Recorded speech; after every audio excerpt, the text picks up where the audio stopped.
আসসালামু আলাইকুম ওয়া রাহমাতুল্লাহি ওয়া বারাকাতুহু। আলহামদুলিল্লাহ ওয়াসসালাতু ওয়াসসালামু আলা রাসূলিল্লাহি ওয়া বা'দ। সুপ্রিয় দর্শক, স্বাগত জানাচ্ছি দ্য নিউজ আয়োজিত রাসূল পাক সাল্লাল্লাহু আলাইহি ওয়াসাল্লামের ঈদে মিলাদুন নবী অনুষ্ঠান উপলক্ষে আয়োজিত দ্য রাহমাতুল লিল আলামিন অনুষ্ঠানের আজকের পর্বে। দর্শক, সুন্দর আয়োজনে আমরা রাসূল পাক সাল্লাল্লাহু আলাইহি ওয়াসাল্লামের মহান আদর্শ ওমা আরসালনাকা ইল্লা রাহমাতুল লিল আলামিন এই গুরুত্বপূর্ণ বিষয় নিয়ে আলোচনার অবতারণা করব। আর গুরুত্বপূর্ণ বিষয় আলোচনার জন্য আমাদের মাঝে আমন্ত্রিত হয়েছেন বিদগ্ধ দুজন ইসলামিক স্কলার। প্রথমে রয়েছেন ফজিলতুল শেখ মুহতারাম মাওলানা শাহ মোহাম্মদ আতাউল্লাহ। আসসালামু আলাইকুম ওয়া রাহমাতুল্লাহ। ওয়ালাইকুম আসসালাম। মোহতারাম, কেমন আছেন? জি, আমি ভালো আছি, আপনি কেমন আছেন? আলহামদুলিল্লাহ। এরপর রয়েছেন আরেকজন বিশিষ্ট আলেম দ্বীন, ইসলামিক স্কলার, মিডিয়া ব্যক্তিত্ব মুহতারাম মাওলানা আবু সালেহ। আসসালামু আলাইকুম ওয়া রাহমাতুল্লাহ। ওয়ালাইকুম আসসালাম। মোহতারাম, কেমন আছেন? আলহামদুলিল্লাহ, আপনি কেমন আছেন? আলহামদুলিল্লাহ।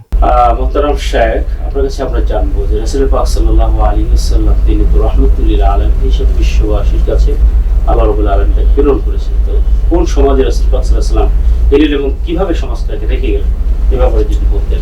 ধন্যবাদ। ওয়া আরসালনাকা ইল্লা রাহমাতাল লিল আলামিন। রাসূলুল্লাহ সাল্লাল্লাহু আলাইহি সাল্লাম আমাদের জন্য একটা রহমত বরকত হিসেবে দুনিয়ায় এসেছেন। যে রাসূলুল্লাহ সাল্লাল্লাহু আলাইহি সাল্লাম যখন এই ধরায় আসলেন তখন ছিল মূর্তি পূজা, ছিল পাপ পঙ্কিলতায় ভরপুর ছিল, মানুষ অগ্নি পূজা করত, কন্যা সন্তানকে জীবন্ত কবর দেওয়া হতো, নারীদের কোনো ইজ্জত সম্মান ছিল না। তাদেরকে দেখা যায় যে আপনার কন্যা শৈলের সন্তান বলেন, বাচ্চা বলেন, এদের আসলে বাবার পিতৃ পরিচয় ছিল না। কিন্তু রাসূল আকরাম সাল্লাল্লাহু আলাইহি ওয়াসাল্লাম এই ধরায় আসার পরে তিনি সকল পাপ পঙ্কিলতা দূর করে দিয়েছিলেন, সমাজে এনেছিলেন শান্তি, সাম্য, মৈত্রী। এগুলো রাসূল আকরাম সাল্লাল্লাহু আলাইহি ওয়াসাল্লামের মাধ্যমে এসেছে। রাসূলুল্লাহ সাল্লাল্লাহু আলাইহি ওয়াসাল্লাম তিনি মক্কা বিজয়ের সময় তিনি বিনা রক্তপাতে কিন্তু মক্কা বিজয় করেছিলেন। তার তাকে বের করে দেওয়া হয়েছিল। যে কোরআন শরীফ এসেছে, যা আল হক ওয়া জাহাকাল বাতিল ইন্নাল বাতিলা কানা যাহুকা, যে সত্য এসেছে, সত্যের মাধ্যমে রাসূল আকরাম সাল্লাল্লাহু আলাইহি ওয়াসাল্লাম মক্কা বিজয় করেছে বিনা রক্তপাতে। মক্কা বিজয়ের সময় অনেক কাফের বন্দী হয়েছিল, রাসূল আকরাম সাল্লাল্লাহু আলাইহি ওয়াসাল্লাম তাদেরকে ক্ষমা করে দিয়েছিলেন। ক্ষমার মাধ্যমে তাদেরকে কিন্তু ইসলামের দীক্ষায় দীক্ষিত করেছিলেন। তার আদর্শ দেখে যে বুইস্তু লিউতিম্মিমা মাকারিমাল আখলাক, তার আদর্শ তিনি প্রেরিত হয়েছিলেন। যে এক কথায় বলতে পারি, আমরা রাসূল পাক সাল্লাল্লাহু আলাইহি সাল্লাম যখন আরব সমাজে আগমন করলেন তখন সমাজে ছিল অনাচার, বেবিচার, কোনো সমাজে শৃঙ্খলা ছিল না, নির্যাতন, অন্যায়, রাহজানি, খুন খারাপি, অশ্লীলতা, খুন ছিল তাদের একটা নীতি। খুনের পরিবর্তে খুন। তিনি যে সমাজ রেখে গেলেন সে সমাজ ছিল পৃথিবীর সবচেয়ে শ্রেষ্ঠ সমাজ, যেখানে নীতি আদর্শ দিয়ে আল্লাহ রাব্বুল আলামিন ভরে দিয়েছিলেন, সাম্য, সভ্যতা সমাজ। রাসূল আকরাম সাল্লাল্লাহু আলাইহি সাল্লাম দেখেন আমাদের এই কোরআন এবং হাদিসের মাধ্যমে আমাদেরকে শিখিয়ে দিয়েছেন যে আমরা কিভাবে আমাদের পথ চলব, আমাদের কিভাবে আমাদের জীবন পরিচালিত করব, আমাদের ছেলে সন্তানদেরকে কিভাবে পরিচালিত করব, এবং আমাদের স্ত্রীদেরকে আমরা কিভাবে ইজ্জত দেব, সম্মান দেব, তাদেরকে আমরা কিভাবে ভালোবাসবো এবং তাদেরকে আমরা কিভাবে পরিচালিত করব, সেটা রাসূল আকরাম সাল্লাল্লাহু আলাইহি ওয়াসাল্লাম চমৎকার করে বলছিলেন যে ব্যক্তি, সমাজ, রাষ্ট্র এবং অর্থনীতি প্রতিটা ক্ষেত্রে রাসূল পাক সাল্লাল্লাহু আলাইহি ওয়াসাল্লাম যার যার অধিকার এবং যার যার মর্যাদা রক্ষা করেছিলেন। চমৎকার করে বলছেন, আপনাকে মোবারকবাদ জানাচ্ছি। কোন এমন বিষয় রাসূল পাক সাল্লাল্লাহু আলাইহি ওয়াসাল্লাম আমাদের সামনে মডেল হিসেবে উপস্থাপন করেছিলেন, যার মাধ্যমে একটি সুন্দর সমাজ বিনির্মাণ করেছিলেন? লাকাদ কানা লাকুম ফি রাসূলিল্লাহি উসওয়াতুন হাসানাহ। আল্লাহ রাসূলের ভিতরে আমাদের জন্য রয়েছে সর্বোত্তম আদর্শ, এটি আল্লাহ রাব্বুল আলামিনের ঘোষণা।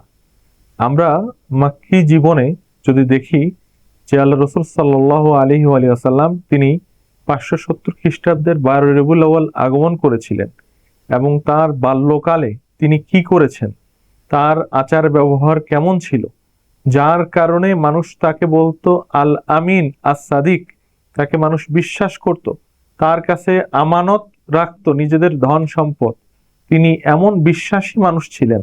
রাসূল সাল্লাল্লাহু আলাইহি ওয়াসাল্লাম তিনি মাত্র 16 বছর বয়সে, 18 বছর বয়সে, এরকম মানে তার যৌবনের শুরুতে, তরুণ বয়সে তিনি হিলফুল ফুজুল নামক একটি সংগঠন করেছিলেন, যার মাধ্যমে তরুণরা একত্রিত হয়ে মক্কায় আগত হাজিদের, মক্কায় যারা জিয়ারত করতে আসতেন, কাবার চত্বরে যারা আসতেন, সেই হাজিদের জান মাল, তাদের সম্মান, তাদের সেবার জন্য তারা একটি সংগঠন করেছিলেন হিলফুল ফুজুল নামক। এবং রাসূল সাল্লাল্লাহু আলাইহি ওয়াসাল্লাম 40 বছর বয়সে তার যখন আনুষ্ঠানিকভাবে যখন নবুয়তের ঘোষণা এলো, এর পূর্বেই মক্কার মানুষদের কাছে তিনি একজন মডেল ছিলেন, আদর্শ ছিলেন, যার এসব গুণাবলী দেখে মক্কার তৎকালীন সবচেয়ে ধনী ব্যবসায়ী মহিলা হযরত খাদিজাতুল কুবরা নিজের পক্ষ থেকে বিয়ের প্রস্তাব দিয়েছিলেন যে আমার পক্ষ থেকে বিয়ের প্রস্তাব নিয়ে যাও রাসূল সাল্লাল্লাহু আলাইহি ওয়াসাল্লামের কাছে। যে তাকে তখনই মানুষজন আদর্শ হিসেবে গ্রহণ করেছিল। মানুষ জানতো যে মুহাম্মদ ইবনে আব্দুল্লাহ তিনি একজন ভালো মানুষ বা উত্তম চরিত্রের মানুষ, উত্তম আচরণের মানুষ, যার ভিতরে আমানতদারিতা রয়েছে, যিনি মানুষের উপকার করেন, পরোপকার করেন। তার কাছে যদি কেউ আমানত রাখে, তিনি সেই আমানতটি যথাযথভাবে ফিরিয়ে দেন। তিনি মডেল হিসাবে তৎকালীন সেই আরবের জাহিলি যেই যুগে মানুষ একজনের কাছে আরেকজনের কোনো সম্পদ সম্মান কোনো কিছুই ছিল না, সম্পদের তারা কখনো রক্ষা করেনি, আমানতদারিতা রক্ষা করেনি, এমন যুগে রাসূল সাল্লাল্লাহু আলাইহি ওয়াসাল্লাম আরবদের মাঝে, মক্কার মানুষের মাঝে আদর্শ হিসাবে, মডেল হিসাবে নিজেকে প্রতিষ্ঠিত করতে পেরেছিলেন। এবং আমরা যদি পরবর্তী যুগে দেখি, মানে রাসূল সাল্লাল্লাহু আলাইহি ওয়াসাল্লাম হিজরতের পরবর্তী যুগে বা হিজরতের পূর্বেও তিনি নবুয়তের আনুষ্ঠানিক ঘোষণার পরে যেই 13 বছর অতিবাহিত করেছেন, এই 13 বছর সময়ও যদি আমরা দেখি তিনি কেমন ছিলেন, তার আদর্শ কেমন ছিল, এই বিষয়গুলো যদি লক্ষ্য করি তাহলে দেখতে পাবো যে তিনি বালক জীবনে বালকদের জন্য আদর্শ ছিলেন, তরুণ জীবনে তরুণদের জন্য আদর্শ ছিলেন, তিনি যৌবনকালে যুবকদের জন্য আদর্শ ছিলেন, তিনি ব্যক্তি যখন বিয়ে করেছেন, তিনি বিবাহিত জীবনে একজন স্বামী হিসেবে তিনি একজন আদর্শ মডেল। তিনি তার স্ত্রীকে তার যতটুকু অধিকার রয়েছে সেই অধিকার দিয়েছেন, এক্ষেত্রে তিনি স্বামী হিসেবে একজন মডেল। আবার যখন তিনি বাবা হয়েছেন, তখন তিনি বাবা হিসাবে একজন মডেল। তিনি এমন সন্তান তিনি প্রতিপালন করেছেন, হযরত ফাতেমাতুজ জাহরা, যার সম্পর্কে আল্লাহ রাসূল বলেছেন ফাতেমা সাইয়্যিদাতুন নিসাই আহলিল জান্নাহ, বেহেশতি নারীদের নেত্রী হবেন হযরত ফাতেমা। তিনি এমন একজন বাবা ছিলেন যার সন্তান বেহেশতি নারীদের নেত্রী, তিনি বাবা হিসেবেও মডেল। এইভাবে করে আমরা যদি তার জীবনের প্রতিটি ক্ষেত্র যদি লক্ষ্য করি, মাক্কি জীবন, মাদানী জীবন, সর্বক্ষেত্রে তাকে আমরা মডেল হিসাবে, আদর্শ হিসাবে পাই। আজকে আমাদের সমাজের রাষ্ট্রপ্রধান হিসাবে, জি অবশ্যই আমরা তাকে যখন মাদানী জীবন যখন লক্ষ্য করব, তখন তিনি একজন রাষ্ট্রপ্রধান হিসাবে তিনি আমাদের জন্য আদর্শ, তিনি একজন সেনাপতি হিসাবে আমাদের জন্য আদর্শ, তিনি একজন শাসক হিসাবে তিনি আমাদের জন্য আদর্শ, তিনি একজন ন্যায় বিচারক হিসাবে আমাদের জন্য আদর্শ। এমনও হয়েছে যে কোনো মুসলমান এবং ইহুদির মধ্যে কোনো বিষয়ে সমস্যা হয়েছে, কিন্তু সেই সমস্যায় সমাধানে যখন আল্লাহ রাসূলের কাছে এসেছে, তখন দেখা গেল যে না, সেই মুসলমান দোষী, ইহুদিটি নির্দোষ। আল্লাহ রাসূল সেই ইহুদি যে নির্দোষ, তাকে নির্দোষ হিসাবেই তাকে মুক্তি দিয়েছেন, কিন্তু তিনি ইনসাফ প্রতিষ্ঠা করেছেন। তিনি এইখানে দেখেননি যে না, সে মুসলমান আর সে ইহুদি, তিনি মানবতার জন্য তিনি এমন আদর্শ যিনি কখনো কার উপরে কোনো অন্যায় করেননি, অন্যায়কে প্রশ্রয় দেননি, তিনি সর্বক্ষেত্রে মানব জীবনের আদর্শ। আজকে আমরা রবিউল আউয়াল মাসে হযরত মুহাম্মদ সাল্লাল্লাহু আলাইহি ওয়াসাল্লামের স্মরণ করছি। আল্লাহ রাব্বুল আলামিন তার আদর্শকে আমাদের ধারণ করার তৌফিক দান করুন, আমিন। মোহতারাম, আপনি চমৎকার করে আলোচনা করছিলেন। আসলে রাসূল পাক সাল্লাল্লাহু আলাইহি ওয়াসাল্লামের জীবন আদর্শ হলো আমাদের জন্য মডেল। রাহমাতুল্লিল আলামিন বিশ্বনবী মুহাম্মদ রাসূলুল্লাহ সাল্লাল্লাহু আলাইহি ওয়াসাল্লাম ছিলেন বিশ্ব জগতের সকল মানব, সকল জাতি গোষ্ঠী সবকিছুর জন্য একমাত্র মডেল, একমাত্র আদর্শ। রাহমাতুল্লিল আলামিন।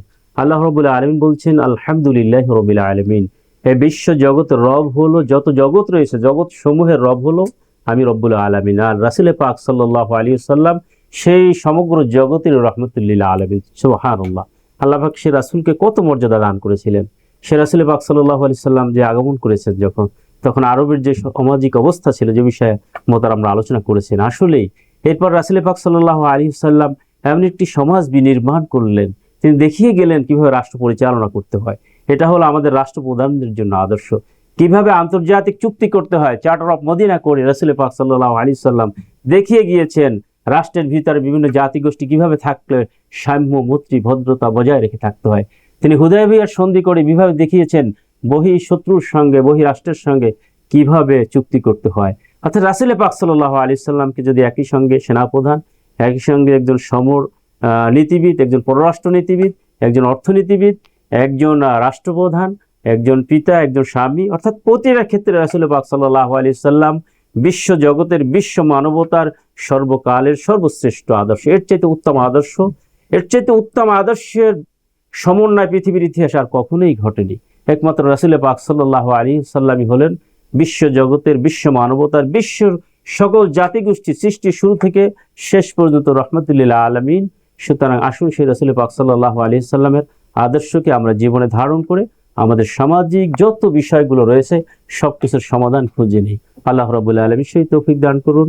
সে আশাবাদ ব্যক্ত করে মিরর নিউজের এই গুরুত্বপূর্ণ আয়োজনে, রহমতুল লিল আয়োজনে আপনাদেরকে আবার মোবারকবাদ জানিয়ে এখানে বিদায় চাচ্ছি।